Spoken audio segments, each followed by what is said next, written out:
Hello everybody and welcome. In this video I'm going to show you how to add alarm for your SONOS Ray. You have to start by opening the application and now go to the settings at the right top. And right here we have alarm, so click on it and then add alarm. So firstly, you should choose a time. Let's say I need 8 AM. You can also choose AM PM right here.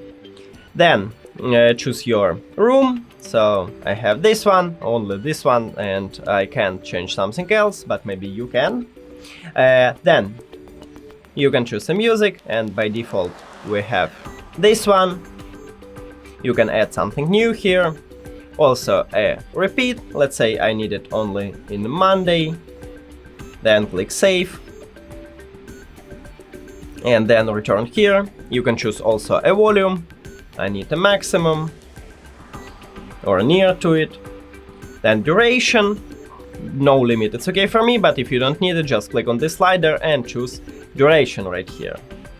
But I'm going with no limit.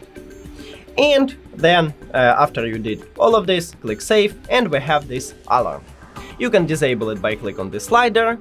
If you don't need it, you can also add one more or two more. And you can delete this alarm, so just click on it and then scroll down, click delete alarm and confirm. We did it! Thank you for watching this video. If you found it helpful, please consider subscribing to the channel and leave the like on the video, it's really important to us. See you later!